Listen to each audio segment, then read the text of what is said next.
In the turbulent autumn of 1016, a young warrior king stood as the last hope of a beleaguered England.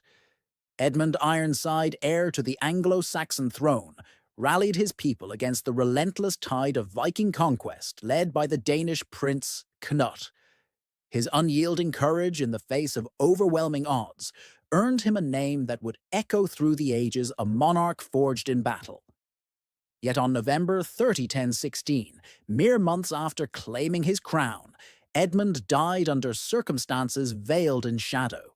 His sudden demise handed the kingdom to his rival, reshaping the destiny of England and birthing a mystery that has endured for a millennium. Medieval chroniclers whispered of treachery, assassination, and hidden motives, casting a web of intrigue around the young king's fate. The enigma of Edmund Ironside's death remains a saga of loyalty, betrayal, and power, a tale that probes the fragile heart of a nation at war. This is the story of a king's final stand and the secrets that obscure his end. The early 11th century was an era of chaos and ambition for the Anglo-Saxon Kingdom of England. Forged by the victories of Alfred the Great and his successors, England had grown prosperous through trade in wool, silver, and grain. Its wealth, concentrated in fortified burhs and thriving ports like London and Winchester. Yet this prosperity drew the eyes of Scandinavian raiders whose longships struck with devastating speed.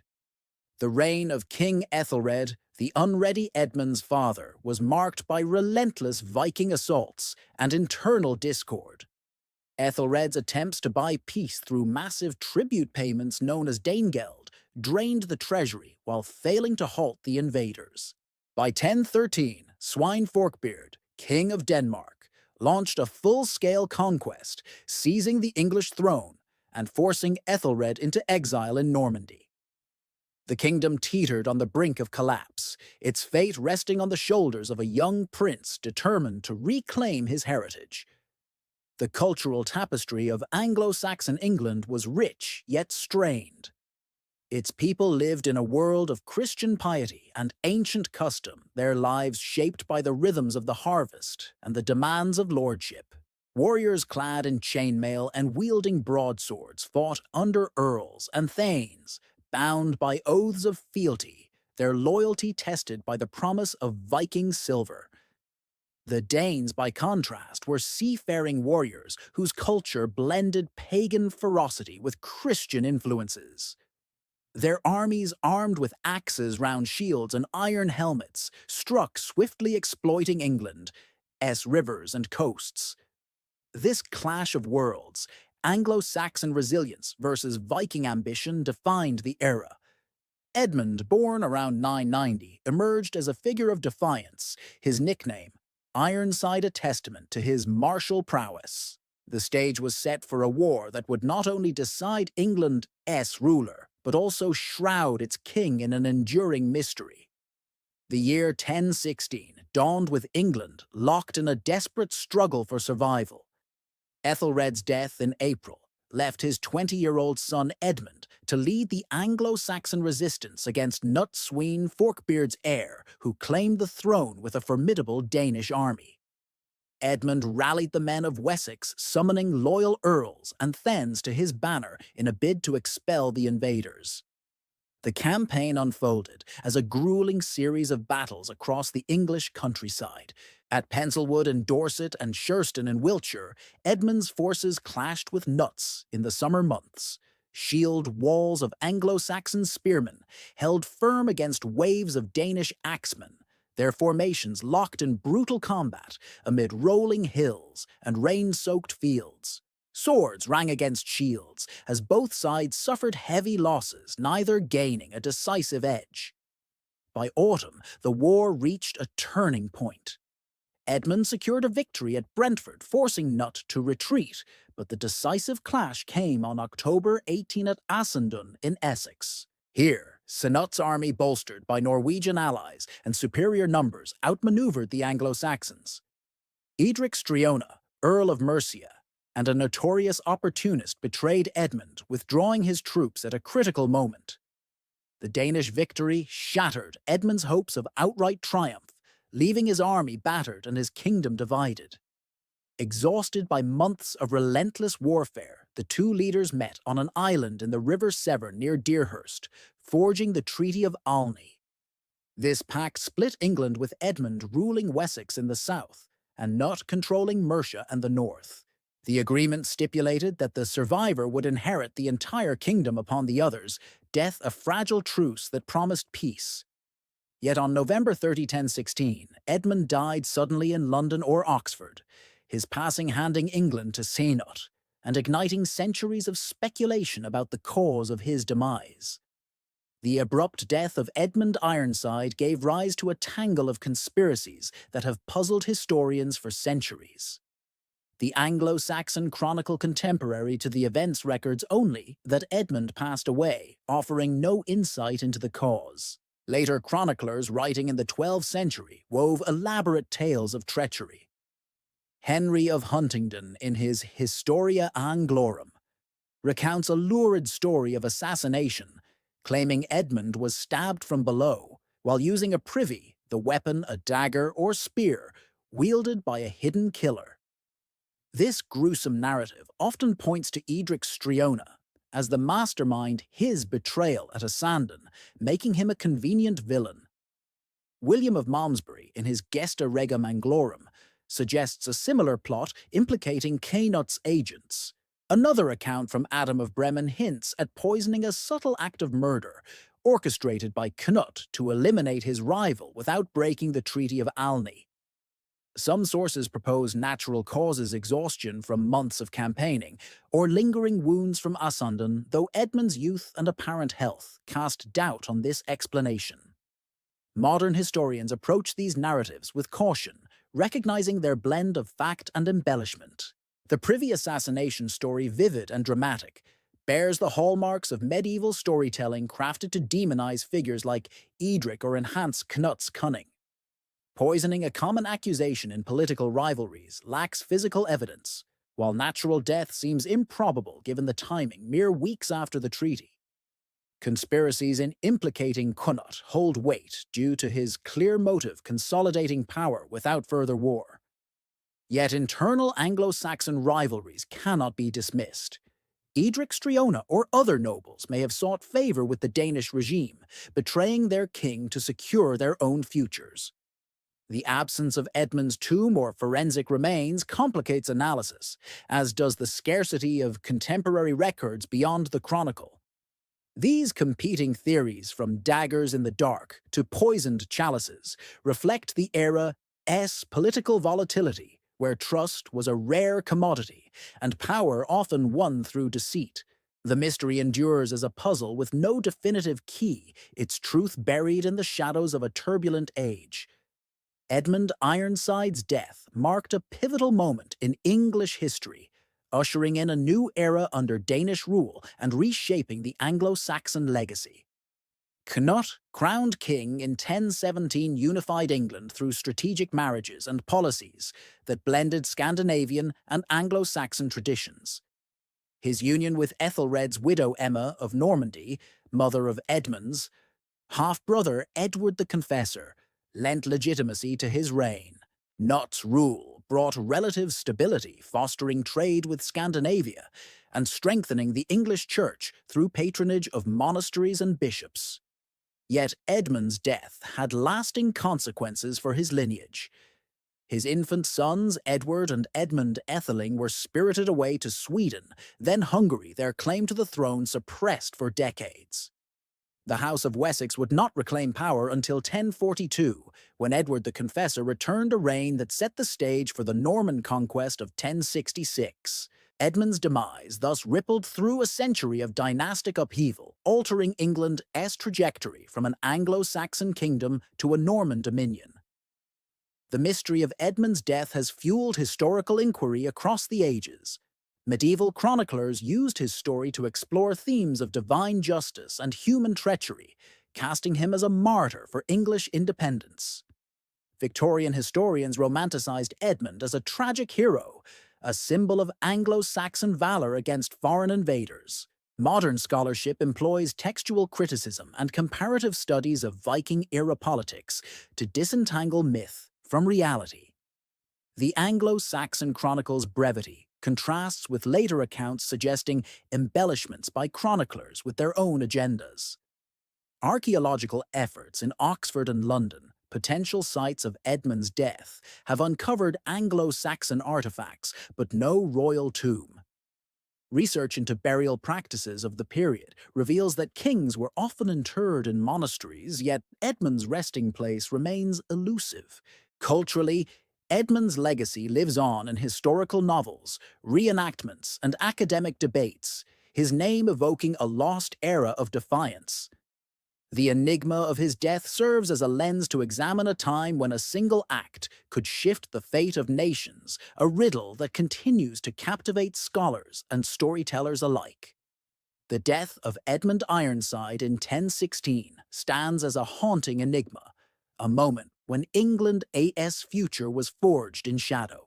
A warrior king dubbed Ironside for his relentless stand against Viking invaders, he led his people through a year of brutal battles, only to fall under circumstances that defy certainty. The Treaty of Alney promised a divided peace with his rival Nut, yet within weeks Edmund was gone, his crown passing to the Danes. Medieval tales of assassination by hidden blades or poisoned cups, fueled by the treachery of men like Edric Striona, clash with the silence of contemporary chronicles. Some whisper of Knuts, cunning others of natural causes, but the truth remains obscured by time. The event handed England to a new dynasty, set Edmund's heirs into exile, and laid the groundwork for the Norman conquest that would transform the realm. Modern research, from textual scrutiny to archaeological quests, keeps the mystery alive, probing an age when loyalty was fragile and power won by sword or subterfuge. Edmund's story, etched in the blood of battlefields and the silence of lost graves, endures as a saga of courage, conspiracy, and the fragile threads of history. As the mists of 1016 linger, his legacy remains a testament to the shadows that shape the past and the secrets that call us to unravel them. That was our first mystery. Strange how the past still leaves us with more questions than answers. If you're enjoying the journey, don't forget to like the video and subscribe to the channel. There are many more mysteries waiting to be uncovered. Let's move on to the next one. In the sun-scorched waters of the Mediterranean, a brotherhood of warrior monks once stood as guardians of Christendom. The Knights of Malta, heirs to the crusading legacy of the Hospitallers, defended Europe's southern frontier against the might of the Ottoman Empire. Clad in armor, wielding swords blessed by the Church, they sailed galleys into battle, their crimson crosses a symbol of unyielding faith. Yet in the turbulent 16th or 17th century, a group of these knights vanished without trace, their fate swallowed by the waves or shrouded in secrecy. Their disappearance marked a turning point for the Order, weakening its resolve and fueling tales of treachery, treasure, and lost missions. The mystery of the vanishing knights endures as a saga of courage, sacrifice, and enigma, a testament to the fragility of power in an age of endless war. This is the story of a brotherhood undone, a riddle carved in the heart of the Mediterranean. The Knights of Malta, formerly the Order of St. John, emerged from the fervor of the Crusades in the 11th century. Founded in Jerusalem to care for pilgrims, the Hospitallers evolved into a military order, blending monastic vows with martial prowess. By the 13th century, they established strongholds in Rhodes, fending off Muslim armies with fortified walls and swift galleys. Expelled from Rhodes by the Ottoman Empire in 1522, the Knights were granted the island of Malta by Emperor Charles V in 1530. From this rocky outpost, they waged a relentless campaign against Ottoman fleets and Barbary corsairs, protecting Christian trade routes and raiding Muslim ports. Their galleys, powered by oars and sails, were marvels of naval engineering, armed with cannons and manned by knights trained in both swordplay and seamanship. The Mediterranean of the 16th and 17th centuries was a cauldron of conflict. The Ottoman Empire, under sultans like Suleiman the Magnificent, dominated the eastern seas, their galleys and galleons threatening European shores. Christian powers led by Spain and Venice formed fragile alliances to counter this expansion, culminating in battles like Lepanto in 1571. Malta, strategically positioned between Sicily and North Africa, became a linchpin of defense, its grand harbor a haven for the knights' fleet. The order, UOS culture, was steeped in discipline and devotion, with knights from noble European families taking vows of poverty, chastity, and obedience. Their hospitals cared for the sick, while their arsenals forged weapons for war. This dual mission of mercy and militancy shaped the knights, identity setting the stage for a mystery that would challenge their legacy. The Vanishing Knights emerged from this era of clashing empires, their fate a reflection of the perils faced by those who sailed under the Maltese cross. The disappearance of the Knights of Malta remains one of history's elusive puzzles, with sparse records offering only fragments of their story. The event likely occurred between the late 16th and early 17th centuries, a period of intense naval warfare. One account suggests a squadron of galleys carrying a company of knights, perhaps 20 to 50 men, set sail from Malta on a secret mission. Their objective remains unclear. Some sources hint at a raid on an Ottoman stronghold in North Africa, others a diplomatic envoy to a European court. The fleet departed under cover of night, navigating the treacherous waters of the central Mediterranean, where storms, pirates, and enemy patrols posed constant threats. Days passed without word, and the knights never returned, their ships lost to the sea or to darker fates. Another narrative places the disappearance during a larger engagement, perhaps a skirmish with Barbary corsairs or an Ottoman ambush. The knights, galleys designed for speed and maneuverability, relied on coordinated rowing and cannon fire to outmatch larger vessels. Yet in the open sea, they were vulnerable to sudden squalls or overwhelming numbers. Archaeological evidence from Mediterranean shipwrecks reveals the chaos of such battles, with shattered hulls and scattered armor, testifying to the violence of naval combat. Some chronicles suggest the knights were captured and enslaved, a common fate for Christian sailors taken by corsairs. Others whisper of a ship carrying sacred relics or gold intended for the Order SS treasury vanishing with its crew. The lack of contemporary records, possibly due to the Order S secrecy or lost archives, leaves the event shrouded in ambiguity, a gap filled by speculation and myth. The vanishing of the Knights of Malta sent ripples through the Order and the broader Mediterranean world. The loss of even a small contingent of knights was a blow to an organization reliant on its elite warriors. Each knight represented years of training and noble lineage, their absence weakening the Order's military and diplomatic influence. The Great Siege of Malta in 1565, where the knights repelled a massive Ottoman assault, had cemented their reputation as invincible defenders, yet the disappearance exposed their vulnerability, eroding morale and straining resources. The Order responded by intensifying recruitment from European nobility and fortifying Malta's defenses with bastions like Fort St. Elmo. These efforts preserved their stronghold, but could not erase the sting of the loss, a reminder of the sea's unforgiving nature. The event influenced the broader struggle between Christian and Muslim powers. The Knights' raids on Ottoman shipping disrupted supply lines, forcing the port to divert resources to protect its fleets. The loss of a galley squadron reduced the Order's capacity for such operations, allowing Ottoman corsairs greater freedom along North African coasts. This shift contributed to the escalation of piracy in the 17th century, a scourge that plagued Mediterranean trade. Politically, the disappearance fueled tensions within the order, as factions debated whether negligence or betrayal caused the tragedy. Some accused rival Christian powers like Venice of withholding intelligence about Ottoman movements. The event also weakened the order's prestige in European courts, where monarchs questioned their reliability as allies. For the Maltese people who depended on the knights for protection, the mystery deepened their reverence for the order, blending awe with unease. The Vanishing became a turning point, signaling the slow decline of the Knights' dominance as new naval powers rose in the Atlantic. The mystery of the Vanishing Knights has inspired centuries of speculation and inquiry, fueling tales that blend history with legend. Some accounts propose the Knights were betrayed by a traitor within the order, perhaps a knight tempted by Ottoman gold or personal vendettas. Such stories echo the era's paranoia where espionage was rife and loyalties fragile.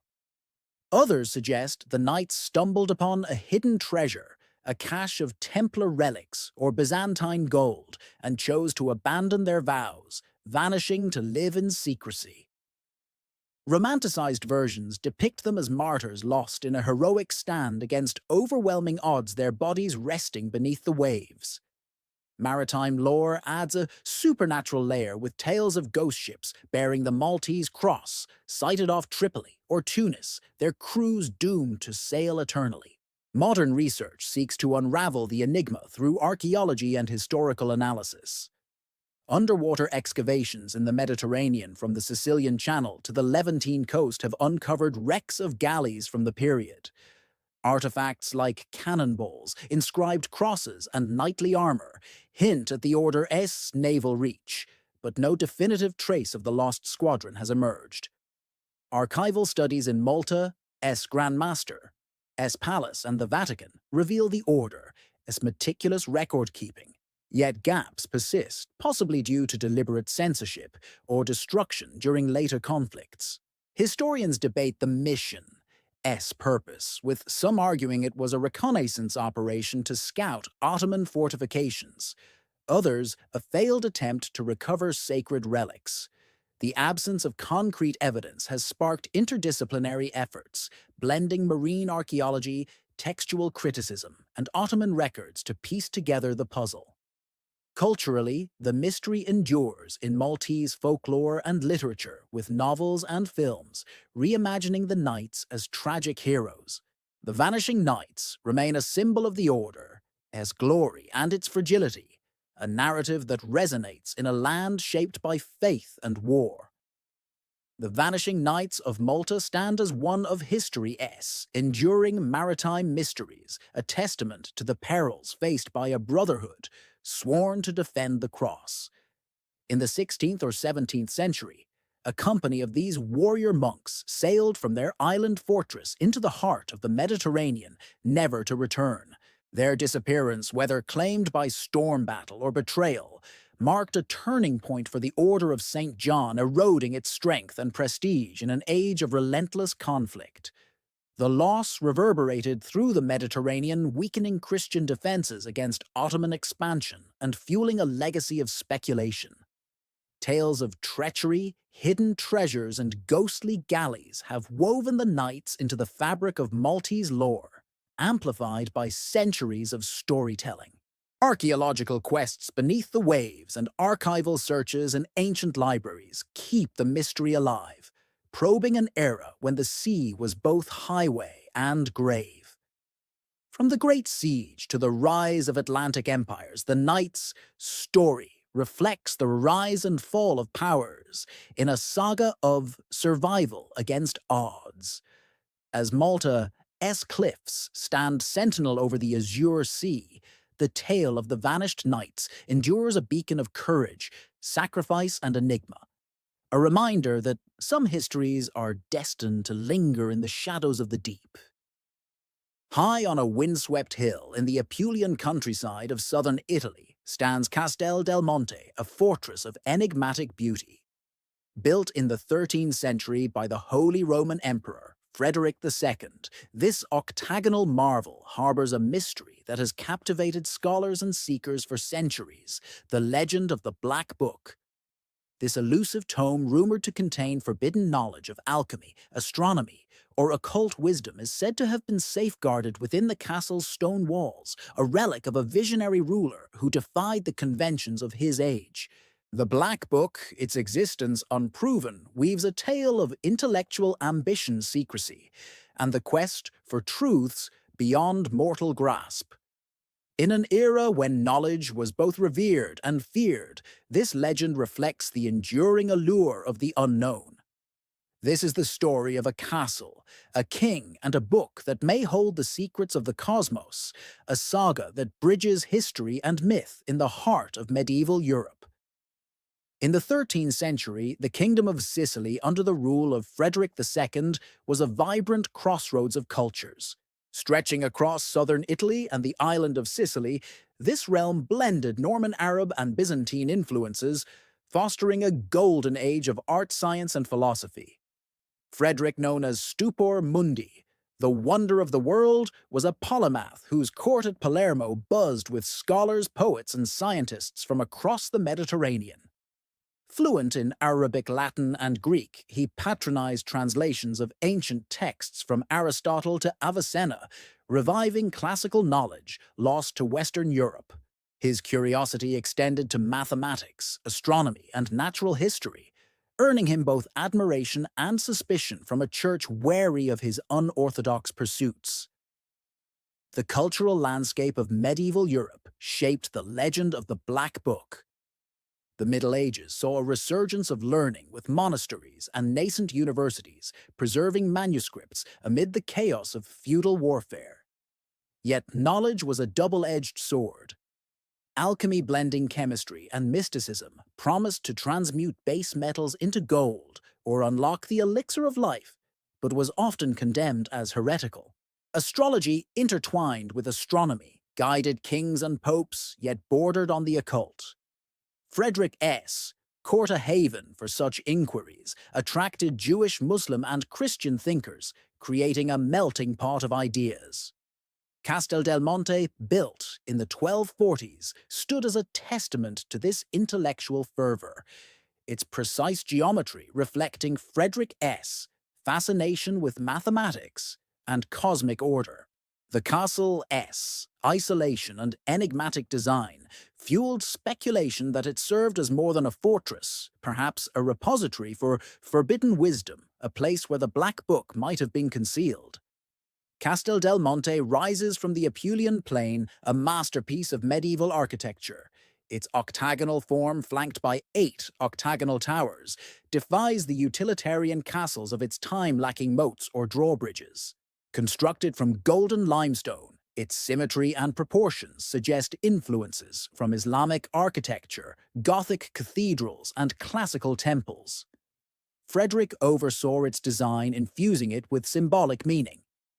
The castle's 8-sided plan evokes the number 8, a medieval symbol of eternity and divine harmony, while its central courtyard aligns with solstice shadows hinting at astronomical functions. Scholars debate its purpose. Some call it a hunting lodge, others a ceremonial palace, or even a temple of knowledge where Frederick conducted experiments in mathematics and optics. The Black Book enters this narrative as a shadowy artifact tied to the castle's mystique. Medieval sources are silent on its existence, but later accounts from the Renaissance onward describe a tome of arcane lore hidden within Castel del Monte's walls. Some claim it was penned by Frederick himself, a compendium of his studies in alchemy, astrology, and philosophy. Others suggest it was a translation of an ancient text, perhaps from Alexandria's lost library, containing secrets of the universe. Stories tell of a book bound in dark leather, its pages inscribed with cryptic symbols, guarded by the castle's labyrinthine chambers. The book's legend grew as the castle passed to later rulers from the Angevin to the Aragonese, each adding to its aura of secrecy. By the 16th century, whispers linked the book to the Knights Templar, or esoteric orders fueling tales of a treasure lost to time. The Black Book's allure stems from a tapestry of legends that blend history with fantasy. One tale portrays it as an alchemical grimoire, detailing the philosopher an stone, a substance capable of granting eternal life or turning lead to gold. Such knowledge coveted by medieval scholars was deemed dangerous by the Church, which branded alchemy as sorcery. Another story cast the book as an astronomical treatise mapping the heavens with unprecedented precision, perhaps revealing celestial cycles that challenged Christian cosmology. Some accounts claim it held occult rituals, drawing on Arabic mysticism or Kabbalistic traditions, practices Frederick might have encountered through his cosmopolitan court. These narratives often depict the book as hidden in a secret chamber beneath the castle, accessible only to initiates who solved its architectural riddles. The legend's roots lie in Frederick's reputation as a heretic and visionary. His conflicts with the papacy, including excommunications in 1227 and 1239, fueled rumors of his dabbling in forbidden arts. Chroniclers like Matthew Paris accused him of atheism, while others praised his scientific rigor. Renaissance scholars, eager to revive classical knowledge, amplified the Black Book's myth, linking it to the rediscovery of Hermetic texts. By the 18th century, antiquarians speculated that the book was destroyed during the castle's use as a prison or smuggled away by fleeing nobles. Modern theories suggest it never existed, a fictional emblem of Frederick's intellectual legacy, exaggerated by Romanticism. Yet the absence of evidence only deepens the mystery-feeding speculation about a tome that holds the key to medieval Europe's most guarded secrets. The Black Book, Ewa's legend endures as a mirror of humanity, its quest for knowledge that transcends the boundaries of faith and reason. The Black Book of Castel del Monte has left an indelible mark on history, culture, and scholarship. Frederick's reign marked a high point of medieval learning, his court a beacon of intercultural exchange that bridged East and West. Castel del Monte, now a UNESCO World Heritage Site, draws thousands of visitors each year, its enigmatic design inspiring architects, historians, and artists. The Black Book legend amplifies the castle's mystique, transforming it into a symbol of intellectual ambition. In literature, the book appears in historical novels and esoteric thrillers, from Umberto Eco's works to modern mysteries, where it serves as a MacGuffin driving quests for hidden truth. In art, the castle's geometry influences designs from Renaissance palaces to contemporary installations, reflecting its timeless appeal. Scholarly inquiry into the Black Book has advanced our understanding of medieval science and culture. Historians study Frederick's manuscripts, preserved in libraries like the Vatican, to trace his contributions to astronomy and zoology. Archaeological surveys of Castel del Monte, using laser scanning and geophysical imaging, have revealed no secret chambers but uncovered details of its construction, like precise stone cutting that suggest advanced engineering. Debates persist over the castle's function, with some arguing it was a symbolic monument to Frederick's imperial vision, others a site for alchemical experiments. The Black Book's absence has sparked interdisciplinary research, blending history, anthropology, and literary analysis to explore how myths arise from historical figures. The legend also resonates in popular culture, fueling documentaries and conspiracy theories that link the book to lost Templar treasures or ancient alien knowledge. For the Basques, whose region lies far from Apulia, the story echoes their own myths of eternal guardians, highlighting the universal human drive to craft narratives that endure. The Black Book's legacy lies in its ability to inspire wonder, uniting past and present in a quest for truths that may forever elude us. The Black Book of Castel del Monte remains one of history's most tantalizing mysteries, a legend that binds a visionary emperor to a fortress of eternal enigma. Built by Frederick II in the 13th century, The castle stands as a monument to a golden age of learning its octagonal form, a testament to the harmony of mathematics and mysticism.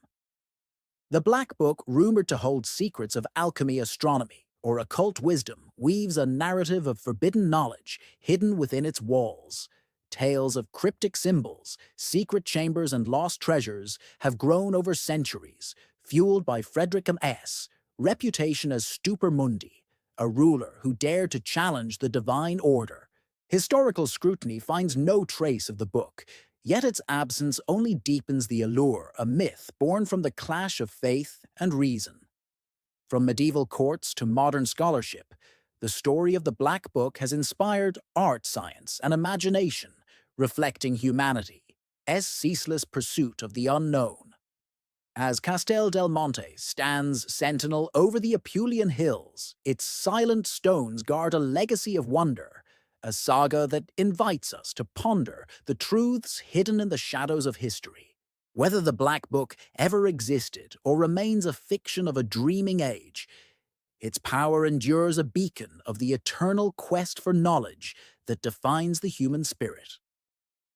In the twilight of the Dark Ages, a golden crown adorned the brow of a king who forged a fledgling empire.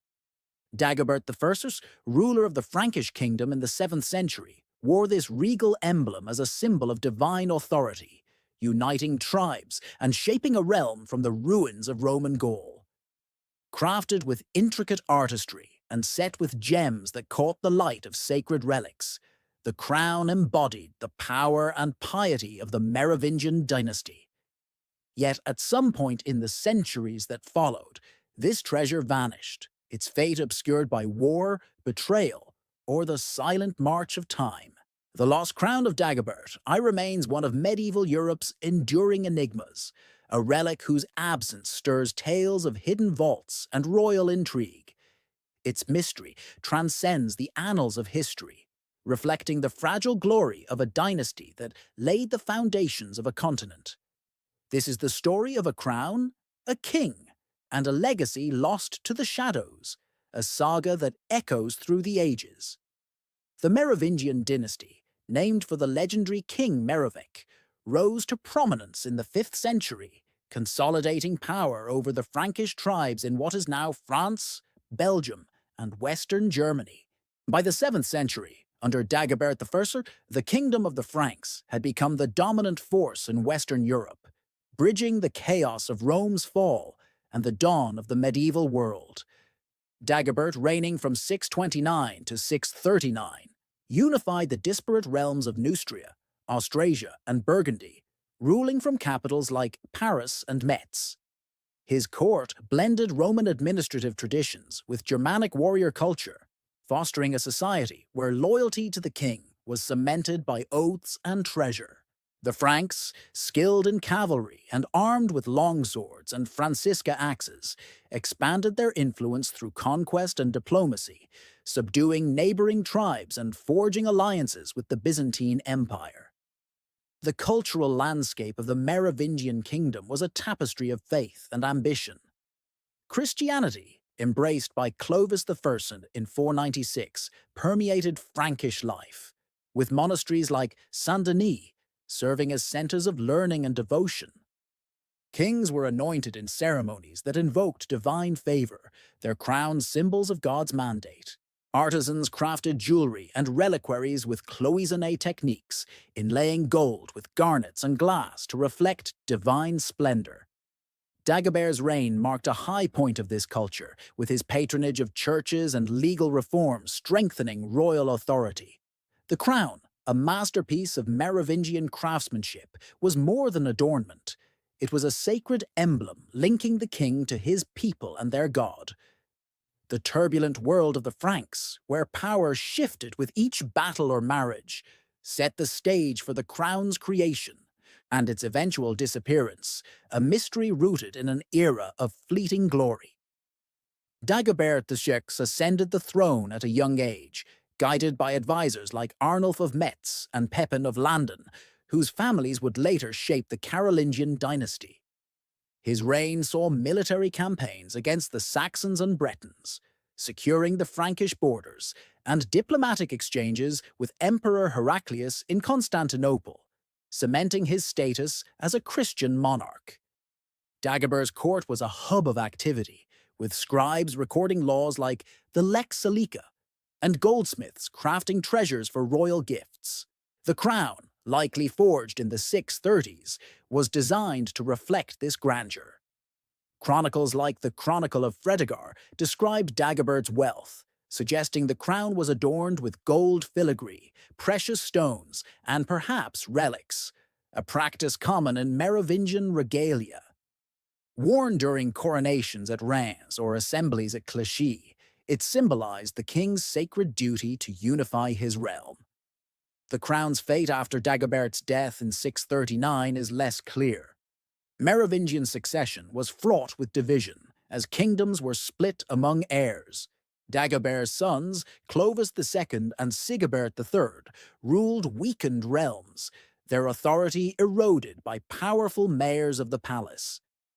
The crown may have passed to subsequent kings, stored in treasuries at Saint-Denis or Soissons, or been used in ceremonies until the Merovingian decline in the 8th century. By 751, the Carolingians under Pepin the Short usurped the throne, relegating Merovingian symbols to obscurity. The crown's disappearance likely occurred during this transition, perhaps looted during Viking raids, melted down for coinage, or hidden to protect it from rival factions. Its absence from historical records leaves a void filled by speculation, with tales of secret vaults beneath abbeys or rivers where treasures were cast to evade invaders. The mystery of the lost crown of Dagobert thrives on a blend of historical gaps and romanticized lore. One theory posits that the crown was stolen during the Viking raids of the 9th century, when Norse longships sacked monasteries like Saint-Denis, a known repository of royal treasures. Chronicles from the period describe raiders carrying off gold and jewels, with some artifacts lost forever in the chaos. Another hypothesis suggests the Carolingians deliberately destroyed or repurposed Merovingian regalia to erase their predecessors' legacy, a common practice in dynastic shifts.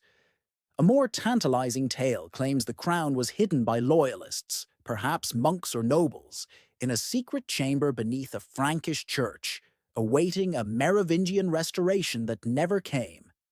Some legends even link the crown to the Visigothic treasures looted by Muslims in Spain, suggesting it was smuggled south during alliances with Toledo. These stories reflect the crown's significance as a symbol of divine kingship. Merovingian crowns were not mere ornaments, but sacred objects, often buried with kings or enshrined in churches. The Vita Dagoberti, a hagiographic account of Dagobert's life, hints at his devotion to Saint-Denis, where he was buried, fueling speculation that the crown was interred there. Yet excavations at the basilica have uncovered no such artifact, only reliquaries and lesser jewels. The absence of the crown in Carolingian inventories or later Capetian records deepens the mystery, as does its omission from Byzantine or Visigothic accounts of diplomatic gifts. Modern scholars debate whether the crown was a singular object or a generic term for regalia, with some arguing its legend grew from medieval fascination with lost relics. The tales of hidden treasure or Viking plunder capture the imagination, blending historical plausibility with the allure of a relic that could rewrite the story of a dynasty. The lost crown of Dagobert holds a profound place in the cultural and historical legacy of Europe. Dagobert's reign marked the zenith of Merovingian power, his unification of the Frankish kingdoms, laying the groundwork for the Carolingian Empire under Charlemagne. The crown, as a symbol of divine authority, influenced later European monarchies, from the Capetians to the Holy Roman emperors, who adopted similar regalia to assert their legitimacy. The Merovingian emphasis on sacred kingship shaped medieval coronation rituals, with Reims becoming a hallowed site for French monarchs. The crown's disappearance coincided with the decline of the Merovingians, a shift that saw power transfer from royal blood to bureaucratic elites, reshaping medieval governance. The mystery has spurred centuries of scholarly and artistic exploration.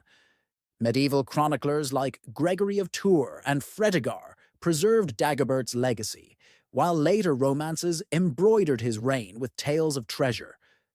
Renaissance antiquarians sought Merovingian relics, hoping to uncover crowns or swords in monastic ruins. Modern archaeology has illuminated the Merovingian world, with finds like the Arnagunda burial at Saint-Denis, revealing the sophistication of their jewelry. Excavations at Soissons and Metz, key Merovingian centers, have yielded gold coins and cloisonné work, but no crown matching Dagobert's description. Historians analyze texts like the Liber Historia Francorum to trace the fate of royal treasures, while art historians study Carolingian manuscripts for clues about Merovingian regalia. Culturally, the crown inspires literature and film, from historical novels to documentaries exploring lost artifacts. In France, Dagobert's name endures in folklore, with songs and the stories casting him as a pious yet flawed king. The crown's legacy lies in its ability to connect past and present, a symbol of a vanished era that continues to captivate those who seek the treasures of history. The lost crown of King Dagobert remains one of medieval Europe's most evocative mysteries, a relic that embodies the glory and fragility of a dynasty. Forged in the 7th century for a king who unified the Franks, this golden masterpiece adorned with gems and relics stood as a testament to divine kingship. Its disappearance, whether through Viking plunder, Carolingian erasure, or hidden vaults, marks a turning point in the Merovingian saga, signaling the end of an era. Tales of secret chambers and riverbed treasures have woven the crown into the fabric of legend, amplified by centuries of storytelling. Dagobert's reign, with its blend of conquest, piety, and artistry, laid the foundations of medieval Europe, influencing coronations and governance for generations. Archaeological quests and textual studies keep the mystery alive, probing a world where sacred objects held the power to bind a kingdom.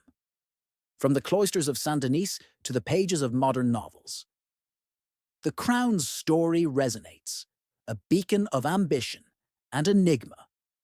As the Frankish lands whisper their ancient secrets, the lost crown of Dagobert endures, a symbol of a king's dream and the shadows that guard history's treasures.